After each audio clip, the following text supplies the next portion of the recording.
So this last topic that we're going to look at is all about market failures. And so to motivate this, right, we've got Adam Smith here. And throughout the different topics we've looked at in this class, we thought about Adam Smith and we followed his advice about markets, right? Specifically, he was talking about free markets with decentralized decision making, right? And so you've got two different sides of a transaction. You've got buyers and you've got sellers, and he assumes that those buyers and sellers are free to make choices, right? Rational choices based on their own self-interest. So buyers can approach a situation, they can look at the benefits and the costs of different levels of consumption, different things that they could consume, and they rationally evaluate those benefits and those costs that they're going to achieve, and they act rationally and make the choices based on that. And that sellers also come to the market and they look at all the different opportunities that they could produce, and they rationally evaluate the benefits and the costs of those situations, and they act accordingly. And what Adam Smith argues is that when we have this kind of decentralized decision making based on self-interest, it leads to the best outcomes. And so another way that we can look at the best outcomes is we can say, remember that supply and demand graph, we have the consumer surplus and the producer surplus. If we add those together, that's the aggregate gains from trade from free markets with decentralized decision making based on rational self-interest, right? And what Adam Smith argues is that, hey, when we've got free markets, it's going to maximize aggregate outcomes. It's going to maximize the total group best outcome. What we want to consider in this situation is what happens when it doesn't, right? So we have a couple of very classic examples that we can look at of scenarios of the structure of a situation that leads to this rational decision making not maximizing outcomes. We have a name for that, right? We call those market failures, and we've got this formal little definition. When market forces based on rational self-interest, and again, we're talking about rationality, so we're considering benefits and costs, and we're talking about self-interest, so we're talking about your benefits and costs, buyers' benefits, buyers' costs, sellers' benefits, sellers' costs. What happens when they pursue those rational self-interest, but it doesn't lead to the best outcome for the group? I'm going to use the word society here to mean both the aggregate outcome and nothing more, right? So I'm taking very much a Margaret Thatcher kind of approach to the term society, where we're just thinking about society as being the aggregation of a bunch of individuals. As a preview of what's coming up, if you recall in the game theory, when we looked at the prisoner's dilemma, if you recall, there was a tension between what was best for the individual and what was best for the group, right? And so that's really what we're looking at. Adam Smith says, nope, go ahead and figure what individually your rational self-interest says you should do. And if everyone pursues that, sometimes it's not going to maximize the best group outcome. The first kind of market failure that we're going to look at is called externalities. Externalities are when you make a decision, a private individual makes a decision, whether that be an individual person or an individual company, and it impacts those around them. There are two types of externalities. Externalities are when you impact someone around you, and so you can either have a negative impact on those around you, or you could have a positive impact on those around you. I'm going to pause this for a second and then add in some of the notation and then talk through what, as an economist, how we present the information about negative and positive externalities. So we have with negative externalities, it's all about costs, right? And we want to differentiate between the costs that are private costs and the costs that are social costs, right? So the private costs are those that are the costs that are borne by the individual making the decision. Again, this could be an individual consumer, but this could also be an individual company, right? Whereas the social cost, or the public cost, sometimes it's referred to as, is really, again, I mentioned this before, but I want to reemphasize it here. The way that we're thinking about society and social here is it's really just the aggregation of all the individuals in the system, right? And so this social cost is the total cost for everyone in this system, right? Notice that whoever the decision maker is that has the private costs, they're going to be part of society. And so just keep that in the back of your mind. We have three main examples, or three basic examples of negative externalities. The classic one that we can think about is someone deciding to smoke a cigarette, right? So you could think about, and we can ask this as a question, what are the benefits and the costs to smoking? Right, and so if we're thinking about the decision to smoke, There are some benefits, there are some costs. More than likely, your mind, hopefully your mind, I've got a little normative there, right? But hopefully your mind jumped to all the costs associated with smoking, and you were thinking about, oh my gosh, if this person smokes, they're going to have bad health and that kind of stuff, right? That there are going to be some health impacts that they're going to experience when they choose to smoke. Did you also think about the financial costs, though, right? So one of the financial costs to smoking are the cost of a cigarette. I'm not quite sure what a cigarette costs. Let's say that it costs 50 cents. I have no idea if that's high or low, but let's just assume that it is, right? And there's also maybe a time cost associated with this as well. What we're thinking about, though, is this is all the individual's costs. So this individual who's making the choice to smoke, they look at their impact on their health, they think about the money they have to give up, they think about the time they have to give up, and they weigh it against the benefits, right? Are there benefits to smoking, right? Is there anything that's gained to a smoker when they smoke, right? So if you've known anyone who smokes, often they do it for a stress relief, right? And so they do it for stress relief and that kind of stuff. Maybe they do it to look cool or something like, I don't know, that's supposed to be a joke. Something like that. But, mostly, right, they get some nicotine and that has some physiological impacts on the body and that kind of stuff, right? And so, yeah, you've got this individual making the choice to smoke. They weigh the benefits against the cost. And if this person chooses to smoke, then that must mean rationally that the benefits they evaluated are greater than the cost, right? All of that we've just been talking about is the private cost. But what I'm going to assert is that, hey, if this person decides to light up a cigarette and smoke it in a room, let's say in an enclosed room, not outside, there might be some extra costs. There might be some impacts on others around them. And so we can think about, right, the costs are the things that you give up. And so does anyone else around the smoker, do they lose anything? Do they give anything up? Can you give an example of something that someone around this person would have as a cost to their decision of smoking? More than likely you could come up with a bunch of them, right? That's the whole public health campaign of talking about the ills of smoking, and so this should be a pretty natural example for you to think about. But what I want to do very carefully is I want to very carefully consider the social cost. When we list out the social cost for this individual's decision to smoke, more than likely you included on your example something like secondhand smoke health impacts. Secondhand health impacts. And maybe you talked about how smelly it was. I don't know. Right? And so those are impacts to people around this smoker, but my list of social costs isn't done yet.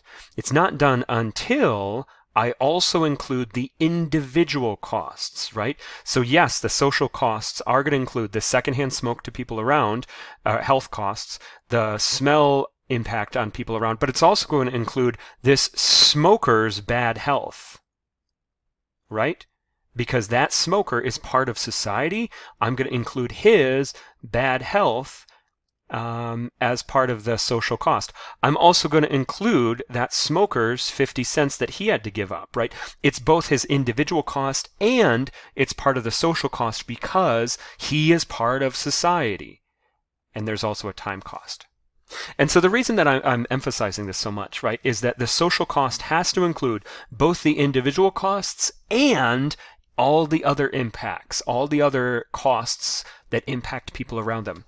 So another way that we could write this is that if we had a good that had no negative externality, then the way that I would write that is that the private costs are equal to the social costs, right? If the total costs in the system are only the costs of an individual, then we'd say that that item has no negative externalities.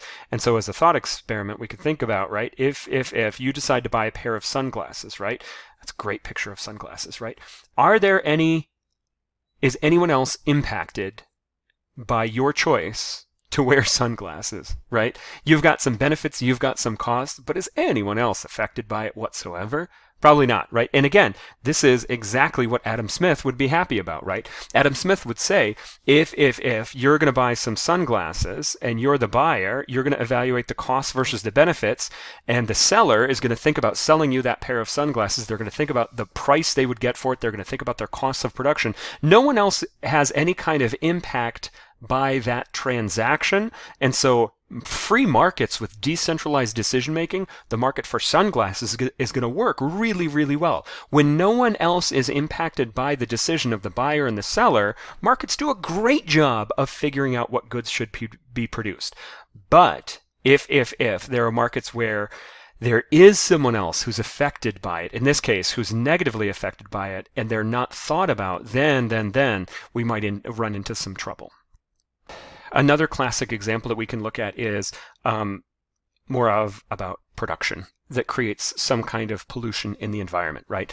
And so we've got, this is a pretty straightforward example that gets used a lot in environmental economics as a branch of economics that looks at this kind of action and possible policy reactions to it. And so agricultural production, right? Oftentimes that has a tremendous amount of pollution that goes along with it. This is a bunch of hog farming, and I went to my grad school in NC State, and that was an issue that a lot of people were doing research on, right? Because hog pollution, right? There's a lot of runoff that impacts the water in surrounding areas, and so that farmer, right, he's doing his hog production, but a lot of the waste that's produced from that has an impact on people in the community through their water, right? We've also got the coal production as another classic example, right? And so you've got that eastern Kentucky, eastern Tennessee area where you've got a whole lot of coal production. When you extract a ton of coal out of the ground and convert it to energy to sell it to consumers, oftentimes, right, there's a whole lot of particulate matter that gets released into the environment, and that can create some health impacts for people in the community. And so again, I want to think about, if we think about this coal company, can you list out the benefits and the costs for their decision to extract 1 ton of coal and convert it to energy? Can you list out benefits and costs in that decision? Right, so and again, I think it should be pretty straightforward as an example, right? Why do those companies extract a ton of coal and convert it to energy? Because they're able to sell it to consumers and generate some revenue from it, right? There's some revenue that they are going to get from that process. That's what the benefit is. That's the economic benefit. But there's also some costs that they incur, right? And so you could think about, geez, what are the factors of production? Land, labor, and capital. They've got to spend money on land. They've got to spend money on workers in this process of extracting and converting a ton of coal to energy, right? They've also got to spend some money on some capital, some machinery, and that kind of stuff, right? And so there are going to be some costs. Rationally, should this coal company extract a ton of coal and convert it to energy? Well, it depends on the revenue they can generate from that process, and how that stacks up against the costs that they incur to do it, right? And as long as the revenue is greater than the costs, then that's going to be profitability, and rationally they should produce those things, right?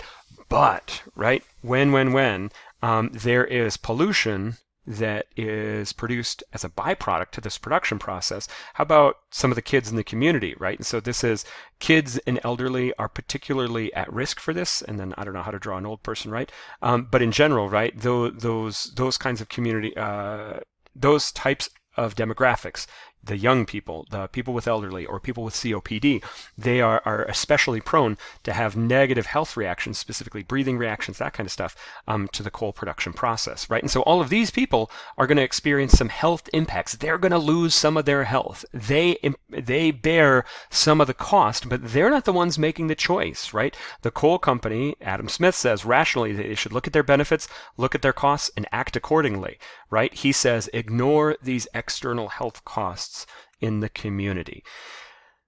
That's in the presence of negative externalities. When these other community members are impacted, right? Maybe we might want to think about them if we want to do what's best in the aggregate. Again, right? Adam Smith says, pursue your own rational individual self-interest, but our larger concern is when we're trying to think about, in the aggregate, the total economic value that's being achieved. Is it maximized through this kind of rational decision making, only focused on the only costs and benefits of the firm and ignoring these costs of the community? Maybe not, right? So we can also look at, those are all negative externalities. We can also consider positive externalities. It's when you do something and it confers a benefit on those around you. And so similarly to before, positive externalities, we can use a similar kind of notation, but instead of talking about costs, it's about benefits. These are the private benefits are less than the social benefits.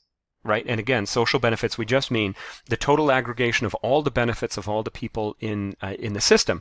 And again, these can be individuals making choices, these could be businesses making decisions, or some other decision-making unit. But in general, right, positive externalities are when you do something and it has some spillover benefit on those around you. So one of my favorite examples of this is a number of years ago when I was first teaching this at ONU.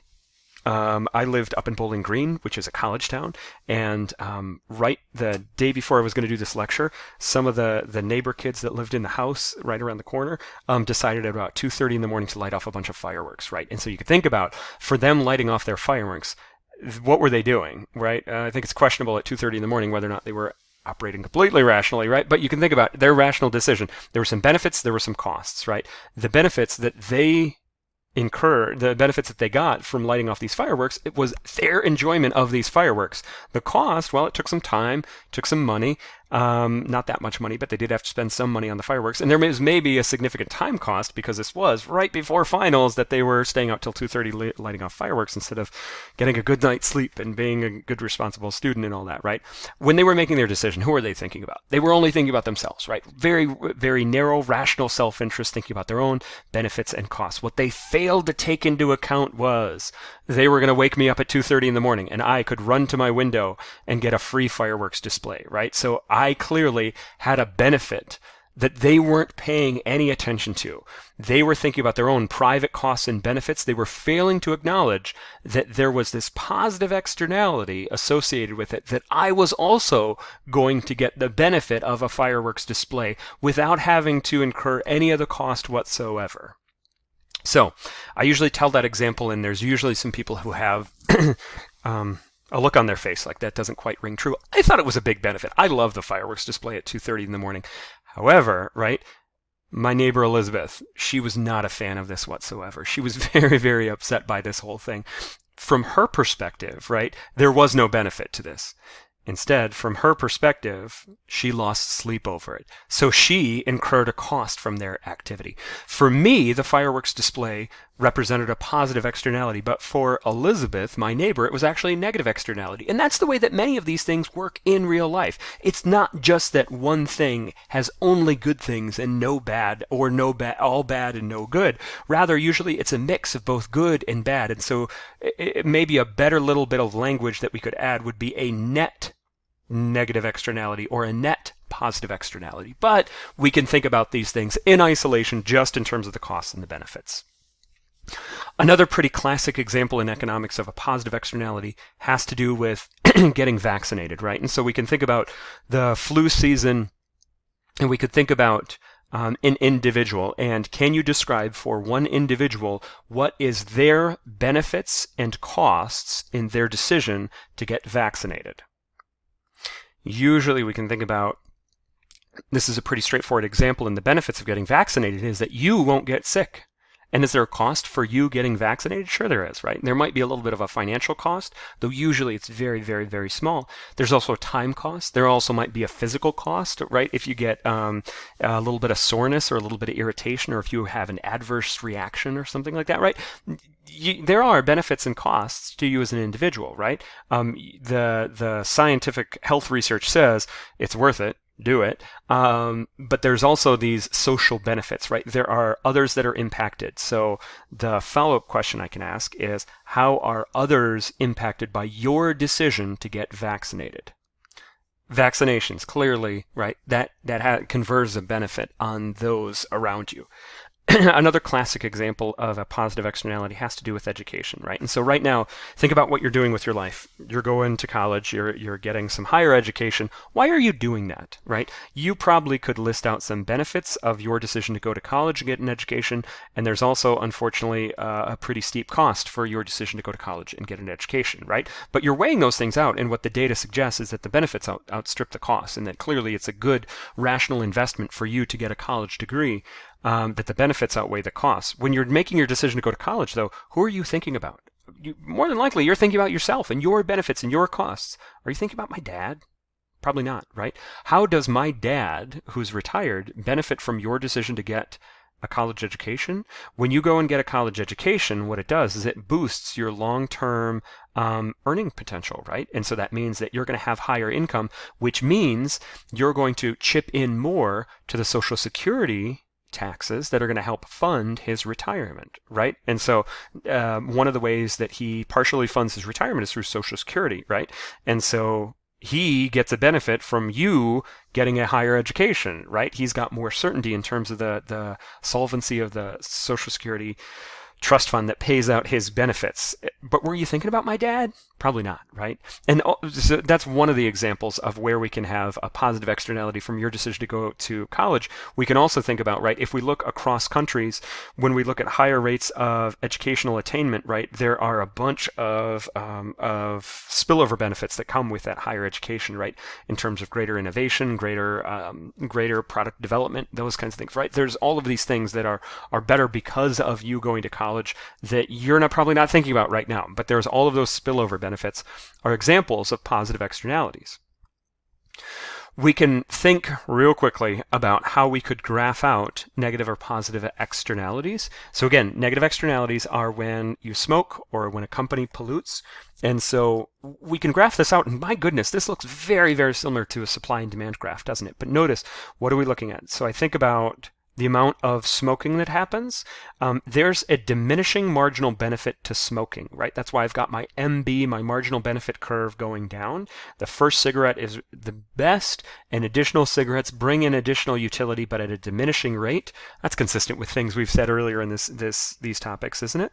But there's also a cost for you smoking. And notice that we've got two different costs here. I've got the private costs, the costs for this individual, and like most things in life, the marginal cost of additional activity gets higher and higher and higher.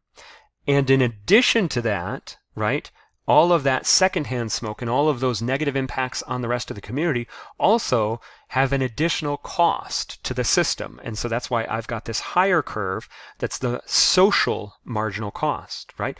So what Adam Smith says is put blinders on and think about yourself. What Adam Smith says is look at your benefits and your costs, and based on where your benefits and costs intersect, that's the quantity that you are going to choose to do.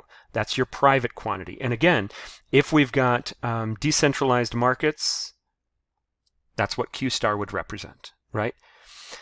But if you only think about yourself, you're going to produce at a level that's above where your benefits correspond to the social costs, right? Remember that you are part of society. And so if we thought about your costs and the costs that you were imposing on everyone else around you, that intersection point is what we're going to call QSOC. So that's the socially optimum quantity. That's the optimum that's actually going to maximize the aggregate welfare in the system. And notice that the quantity of smoking that should happen, or the quantity of production of pollution that should happen, is different from the quantity of production that will occur when you just think about yourself. That's the ball game, right? That's the whole idea of a market failure. Adam Smith argues, ignore everything else and just focus on yourself. But if we do that, we're going to produce more than what a socially optimal level of production should be. Right? So the way that there's a term for that, we can say that this, when you just focus on your private marginal cost and marginal benefits, or when you focus on your own decentralized decision making, it's going to yield too much. It's going to yield an overproduction of the activity. You're going to do too much smoking. There's going to be too much production. There's going to be production of pollution and all that thing. So if in the presence of a negative externality, when people are left to their own rational self-interest, if we're going to have too much of the activity, then maybe the correct government policy to address this situation, it would be to want to reduce the amount. We can achieve that by making it more expensive through taxes, or we could regulate or restrict the amount. Right? So Specifically, when we put taxes on goods that are related to environmental production, environmental pollution, we refer to those as Pigovian taxes. Pigovian taxes are taxes on production that has an environmental pollution component if the taxes get us closer to the social optimum, right? But in general, right, taxes make goods more expensive, and when goods become more expensive, people want to do less of them.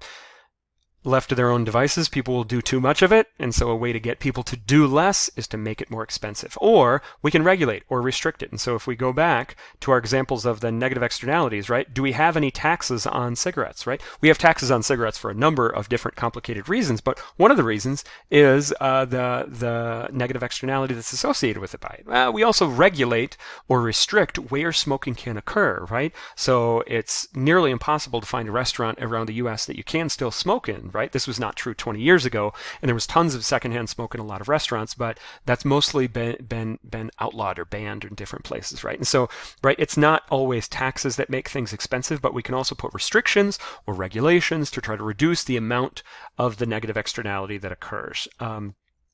Negative externality. That's the story for negative externality.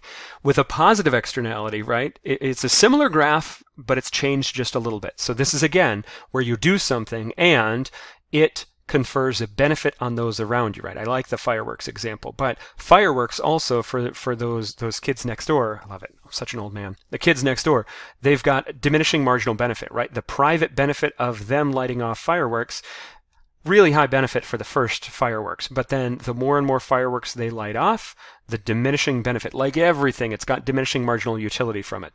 I also achieved or received some utility from it, and so there was the social benefit included their enjoyment plus my enjoyment, but even the social benefit had diminishing activity.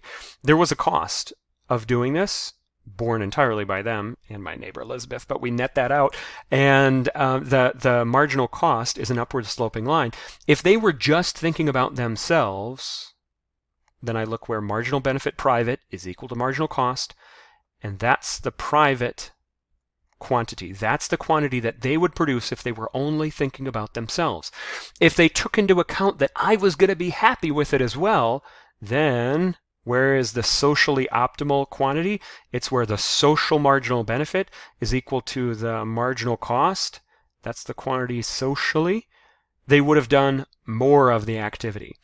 Again, Adam Smith says, put on your own blinders, think about yourself, and only think about yourself. You're going to do too little of the activity. Rather than doing too much with the negative externalities, you confer a benefit on those around you. If you ignore those extra benefits, you're not going to do enough of the activity. There's going to be too little, or we could say that there is an underproduction with positive externalities. And so government policy in this case, rather than discouraging the activity, like vaccinations or education, rather than discouraging that, the government, to reach the socially optimum level, should encourage that activity. And so we can think about doing the opposite of what we wanted to do with a negative externality. Do you know what the opposite of a tax is? Right? The tax is when you do something and the government takes money away from you.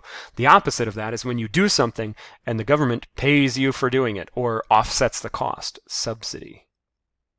Right? The government can subsidize activity. Or we can regulate or require the activity is done. And again, right, there's some religious ways that people can opt out of vaccinations, but if you go to public schools in many localities, right, there's a mandate for getting vaccinations, right, and you can opt out of those things, but there is some the default choice architecture is to require to mandate it, right? Also subsidies, right? So I think about you as college students who are taking this class, right? You probably have seen the word subsidy or subsidized in relation to your college education before. That's maybe where you know it, right? And so I love asking this question, but you've got more than likely you had to take out some student loans to fund your education. If you do student loans federally, there are two main types of federal loans. There are unsubsidized loans, and then there are subsidized loans. Do you know the difference between those two? Right? So most people say, oh, right, so an unsubsidized loan, you have to pay the interest on it. And a subsidized loan, you don't have to pay any interest on it while you're in college. Or sometimes people even go further than that and say that there is interest on your unsubsidized loans and there's no interest on your subsidized loans, which is actually incorrect, right? Whenever you take a loan out, right, you're going to have some institution that you're borrowing money from. You borrow that money, it's a loan, you have to pay back that loan. And in addition to paying back the principal, the amount that you borrow, you also have to pay back an additional amount, and that's called interest, right? And that interest is what is either unsubsidized or subsidized. When you take out a subsidized loan for your education, there is interest on that loan. That interest does accrue on that loan, and that interest does go to whoever the lending institution was. It's just who's paying that, right? When you take out a subsidized loan, you don't pay the interest. You know who pays it? I do, through my taxes. Right? My taxes fund the subsidized interest that you pay on those loans. So it's true that from your narrow perspective as a borrower, you don't pay the interest while you're in college of a subsidized loan, but that doesn't mean there's no interest. There is interest. It's just you don't pay it. Taxpayers fund it. Right? And so again, this is a way that a government policy where we encourage the activity, we make it from your perspective that your cost is zero, but there's no such thing as a free lunch, right? Someone has to pay that interest. It's just you don't pay it. Again, why am I comfortable with paying your interest? Because when we go back, right, remember my dad and remember me and all of the other taxpayers that benefit from you going and getting a college education, right? We're all comfortable. All of us taxpayers are comfortable paying that interest for you to try to encourage this activity because we know that it's going to help us out. If we didn't do that and you had to pay the full amount, maybe on the margins, some people would be less likely to get a college education, and that would reduce our long-term economic growth and all that kind of stuff, right? That's the story of positive externalities. Another way that we can think about a market failure is when we have something other than private goods. Implicitly, we've been primarily talking about private goods all throughout this class. When we did our little graph of supply and demand, we thought about the demand as being consumers that were going to get the benefits and incur the costs of a good, and the supply was the producers who are incurring the cost of production, and they're the ones receiving the benefits, and that this whole market structure works really, really good when we have private goods. But when we don't, when we have public goods or common resources, maybe this market structure might break down. What's the difference between a private good, a public good, and a common resource? It has to do with these terms, these attributes of excludability and rivalry. So be really careful with the way that you use your words to describe these two, because they sound very similar, but they're describing two different attributes, right? What excludability is it's the degree to which an individual can exclude others from using a good. Right? And so it's most useful to think about excludability and rivalry as being along a spectrum, right? Excludable means it's very, very easy for me to exclude others from using a good. Non-excludable means it's very, very difficult or very costly for us to exclude people from using a good. So I usually use a car as an example, right? So many of you own a car. Can you easily exclude people from using your car without your permission?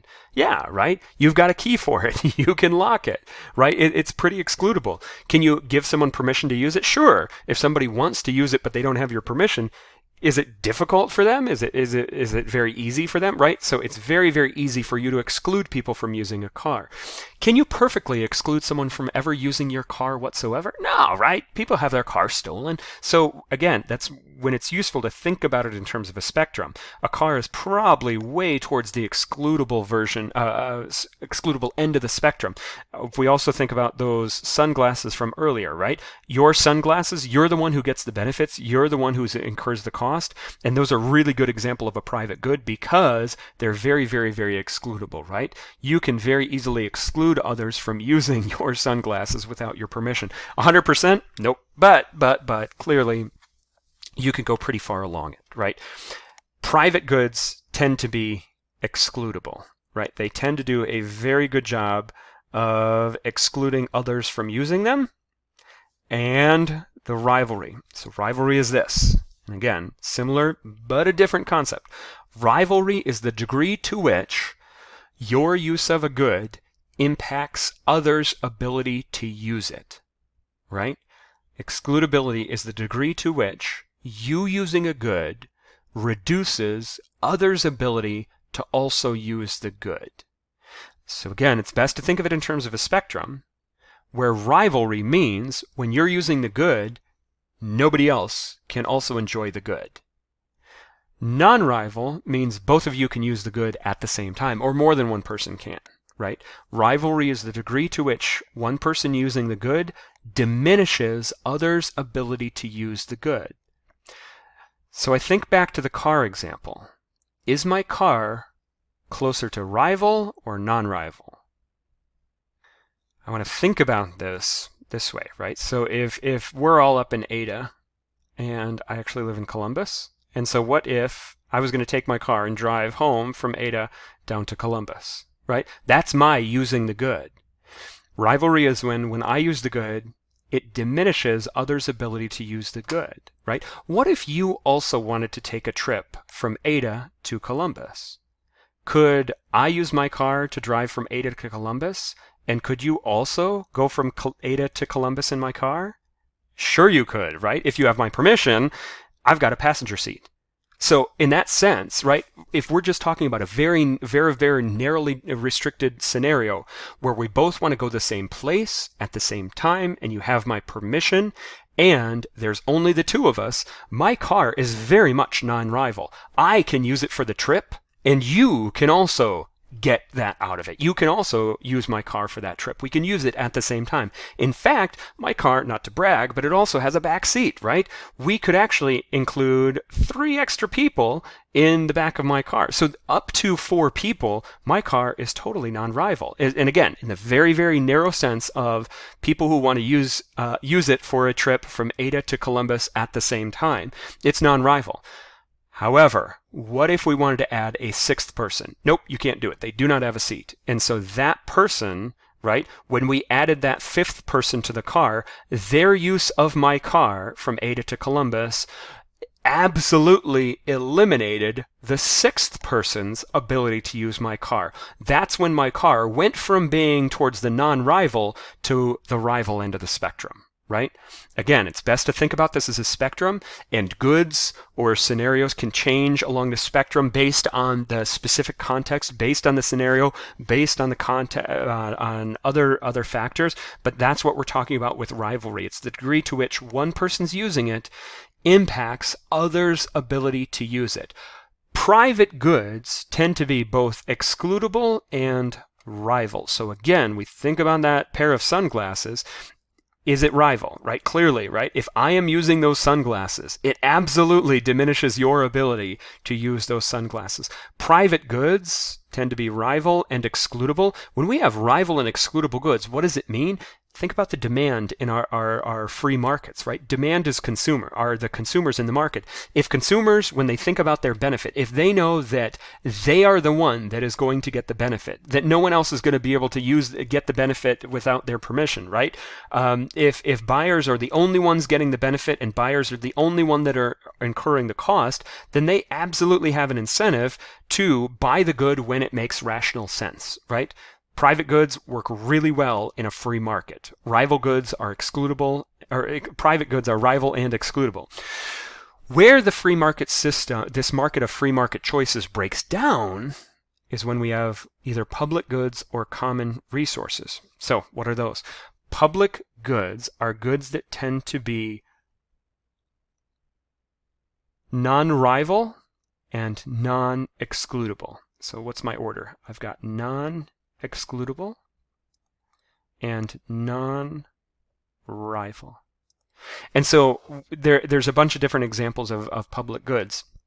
Military protection, right? A country having a military, that's generally seen from an economic perspective as not that controversial of a use of taxpayer-funded government spending, in large part because of the public good that it confers on the situation. Another example that we've got, tornado sirens, right? So pause for a second and think about a tornado siren. Everybody, hopefully you know what those are, right? So we have those in different parts of the county. Tornadoes coming different times of the year, right?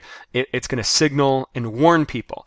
Right now, we've got that mechanism of tornado sirens funded on a county level, right? And so it's the county that pays for it by collecting taxes from every individual. What if instead of having county-funded tornado sirens? What if instead we had privately funded tornado sirens? Think about, would you ever want to install a tornado siren on your back porch? Think about that tornado siren. Is it non-excludable? Is that tornado siren non-rival? And what's important as you explain this is the logic that you use. And so another thing that you may notice, public goods, right? Non-excludable, meaning that we can't exclude anyone else from enjoying the benefits of it, right? So if you think about you getting warned by a tornado siren, can you prevent others from getting warned by a tornado siren? Those suckers are loud, right? How about non-rival, right? When you are warned by the tornado sirens, does it diminish others' ability to be warned by the tornado siren, right?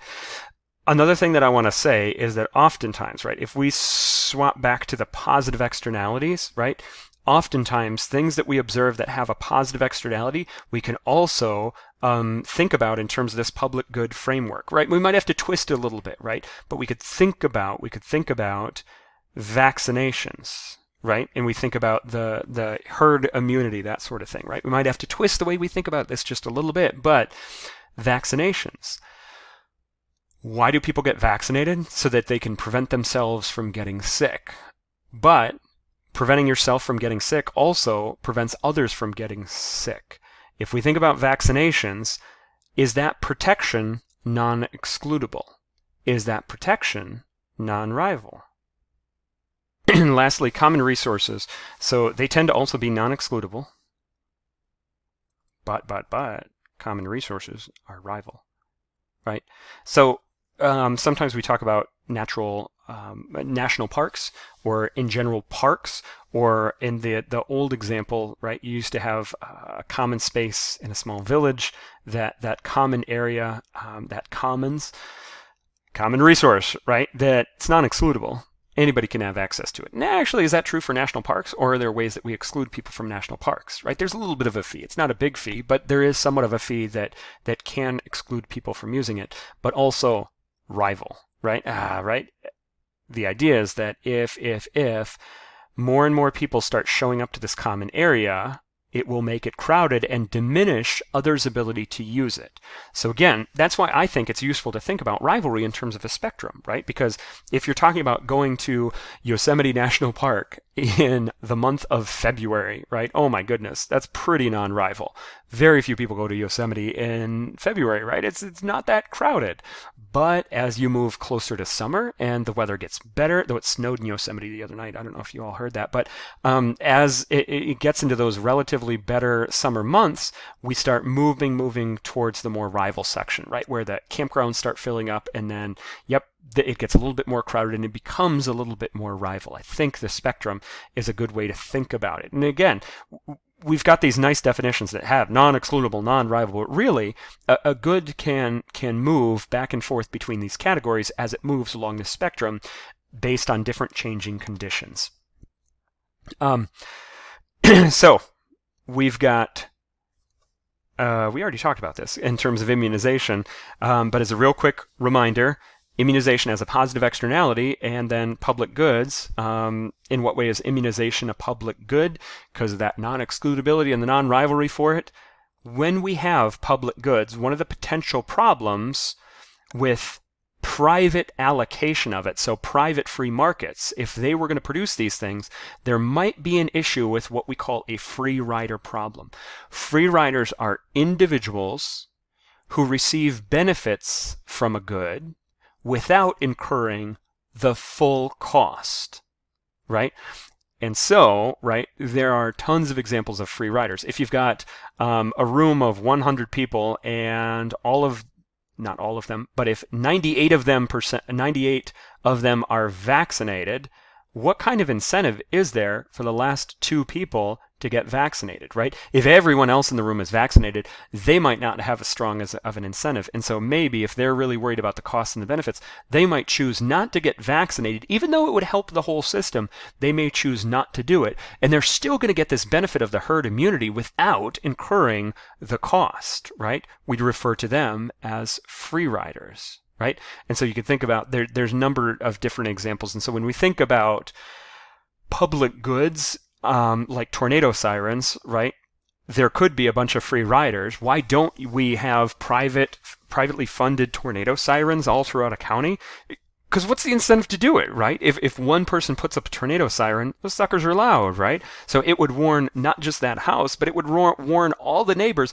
What's the incentive for the neighbors to spend money on their own tornado siren? Nobody has an incentive to do that, right? So if no one has an incentive to spend their own money on a tornado siren, yet we could all benefit from one, if we privately tried to fund those things, no one would do it. We would have too little of the operation. So instead, what do? We collect taxes from everyone, and we let the central government allocate the production of those, right? And so everyone is chipping in a little bit in the form of taxes, and then we all get the benefits. That's a way to solve the free rider problem. Private markets don't do a good job. Many of the times, private markets do not do a good job of allocating public goods because of this free rider problem, where no one has an incentive, because they can receive the benefits without incurring the costs. For common resources, again, we can think about a negative externality. And so another little bit out there example is we can think about fishing. And so we could I usually think about 3 different examples of this, right? So I've got, on my brother's land, he doesn't have that much land, but he's got a couple of acres, and there's a little pond, right? And he's got some fish in the pond, but it's on his private property. Could you go fishing and catch a fish out of that? Or are the fish in that pond excludable and rival? Right, think about that for a second, right? It's pretty excludable because he can't 100% exclude you from coming on his land and using and getting fish out of his pond, but he's got some ways to try to to prevent you from doing that, right? But we can also move up a level, and we can think about, what about one of the Great Lakes, right? So what about Lake Erie, right? There's fish in Lake Erie. Can we prevent people from going to Lake Erie and fishing? Ooh, right, suddenly the excludability and the rivalry changed a little bit, right? On my brother's pond, we didn't talk about the rivalry, but on my brother's pond, there's a high degree of rivalry, right? It's not that big of a pond, so every time that one fish is taken out, it really impacts others' ability to take a fish out, even if it's your own ability, right? Every fish really matters. In Lake Erie, if you take one fish out, does that really diminish others' ability to fish in Lake Erie all that much? Right? Probably not that much. Right? We can also think about, if we've got a larger ocean, right? If we're talking about one single fish in an ocean, there's probably a very low degree of rivalry, and there's a very low degree of excludability to that. But what if we consider something larger, like whales in the ocean, right? The number of whales in the ocean is not that large, right? And so you could think about, right, you know this, right, that up in Alaska and up and down the Pacific coast, whales have a pretty large range that they go up and down from. So you could think about, right, for whales, because there's not so many of them. Yeah. It's a big area that they travel, and so the excludability is not there. There's a low degree of excludability, but the rivalry is there. So if you've got someone up in Alaska kills a whale, it very much impacts others' ability to kill a whale. This is referred to as the tragedy of the commons, right? Where when we all have access to this, but there's this degree of rivalry, it means that it could be overused, right? Very much like the story that we told of a negative externality, there could be an overuse of a common resource because of the aspect of the situation that has the negative externality. And so maybe there's a role for the government to regulate, just like with the government having a role for negative externalities to make the situation better. Maybe there's a role for the government to step in and regulate the use of this common resource in a way so that we're not overusing it, and that we can maximize the value, the long-term sustainability of this common resource.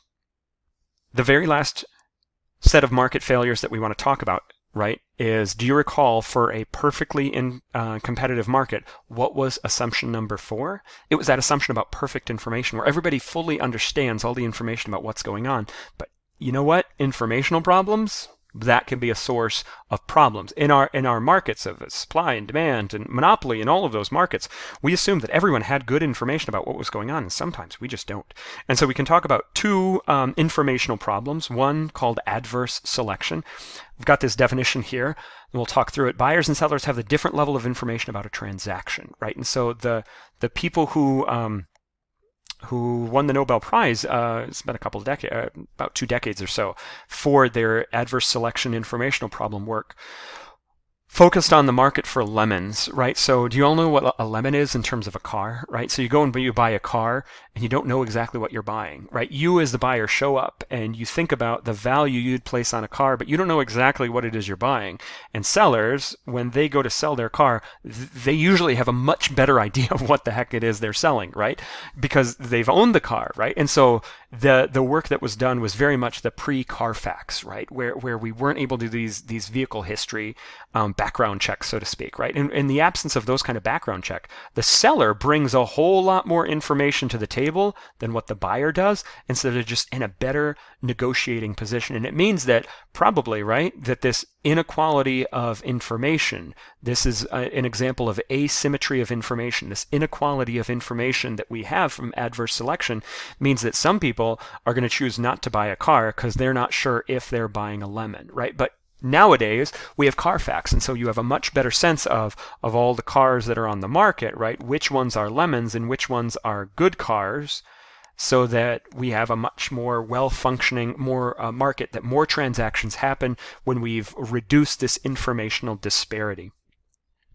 And again, Carfax, though, there are some regulations about making that information available, but there's a lot of private companies that step in and try to fill that gap, right? It's not necessarily that the government has to step in and fill in this informational void. There can be a role for private companies, if they're credible, to convey that information to help facilitate those transactions, right? And so up to this point, when I've talked about solving market failures, I've been talking about primarily a role for government, but it doesn't always have to be the government, but it might be some other third party that's credible that can help solve informational problems. Sometimes we do, the government does step up and fill that role, and so I've got a picture of pills there because that's very much what the FDA does, right? Prior to the FDA, and again, the Food and Drug Administration, they're the ones who look at drugs and they evaluate them for two things, the safety and the efficacy. Is it safe and does it work? The FDA has only been around for a little over a century now, right? But in the 1800s, we didn't have the FDA. And so what does it mean? It means that drug producers, the supply side of that market, they were bringing a whole lot more information to the market. Buyers, gosh, what were they going to be buying, right? They didn't know. And so there was a whole much more of a Wild West mentality and a whole bunch of, snake oil salesmen who were selling something that maybe has a lot of alcohol or cocaine or some other derivative like that, that might make you feel a certain way, but isn't actually doing anything for your health. Buyers are no better off from those kinds of things. And so maybe that informational gap, there's maybe a role for the government to step in and make sure that when drugs are on the US market, that we're confident about the safety and efficacy. And so it reduces that informational asymmetry. When we have informational problems, maybe there's a role for government, right? That seems to be a theme. But again, it doesn't always have to be the government. It might be some other credible third party that's able to fill that informational gap. Last informational problem, moral hazard, right? Is moral hazard, we can describe it as a level of incentives do not match the level of risk. And so we've got this basic story, and I want to go off on a tangent and talk a little bit about houses and candles, right?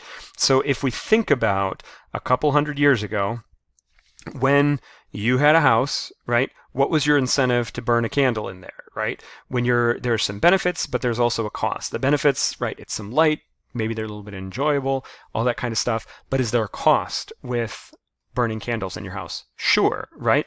It's possible that your house might catch fire and burn down. And a couple hundred years ago, if your house burnt down, what would you do? You'd have to rebuild it, right? And that was big and expensive, and that was really, really traumatic, right? Whereas nowadays, right, if a house is going to burn down, we have an insurance company, right? Homeowners insurance. It's a big regulation for a whole lot of mortgages, right? And so what does it mean? It means that if your house burns down, the insurance company is going to step in and foot the bill for a lot of that rebuilding expenses, right? Maybe not necessarily 100%, but we can think about level of risk and behavior, right? So a couple hundred years ago, when you bore the full cost of your risky behavior of lighting candles, maybe you were really, really careful with lighting candles. Whereas in today's world, when you know that the insurance company is going to pay for it, does that maybe change your behavior? Does that maybe make you a little bit less safe with burning candles today because you know that you don't bear the full cost of your risky behavior? That's the idea behind moral hazard, right? Or if someone has insurance, maybe they're more likely to go skydiving. Whereas if they don't have insurance, maybe they're not going to go skydiving, right? That's the argument. And again, this is related to an informational problem about the way that people conduct activity, and so we include it into here. But it's another form of a potential market failure. I've alluded to this, but I want to be a little explicit with this last slide, right? So we've primarily been thinking about market failures. It's when the market, free markets, decentralized decision-making, based on rational self-interest, it doesn't lead us to our best outcome. In a lot of the cases, when we had market failures, whether it was with positive or negative externalities, or public goods or common resources, or the adverse selection, that maybe there was a role for the government to step in and make the situation better. But we also want to acknowledge that there's the potential for government failure. And that's when government intervention to try to improve a market failure can actually make the situation worse. And so I've got, as a thought motivator, I've got this big room with a bunch of people sitting at desks to represent bureaucracy, right? We might, maybe sometimes, if we try to have the government get involved from an economic perspective, that can actually sometimes make the situation worse. And so my very ridiculous example of that is, do you ever hold the door for anyone, right? Clearly, right, you hold the door for people around. Why do you do that, though, right? Why do you do that?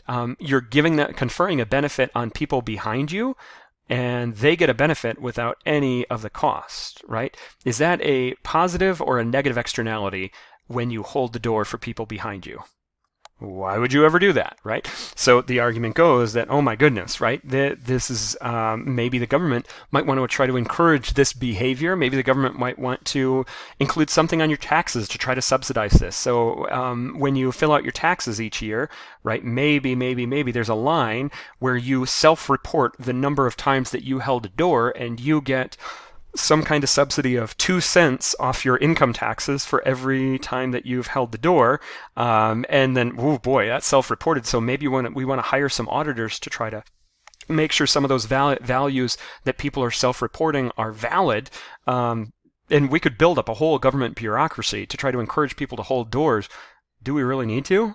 No, right? There are social norms that help take care of this possible externality. And so just jumping to from having a market failure to automatically there necessarily needs to be a government intervention to try to make the situation better, that is not at all what I'm arguing, right? When there are these gaps in a market system, there might be some entrepreneurial opportunities for a business to prop up and fill in some of those gaps. There might be some social or some cultural norms that we might use to try to solve these problems rather than just having the government get involved. Sometimes, like with the coal production, right, there has not been any good non-governmental solutions to that, and so maybe that does suggest that compared to the alternative, that there is not a government failure and that maybe there's a role for government, and in other cases, maybe there's not. And so we wanted to make sure that we hit that point before we concluded this entire topic about market failures.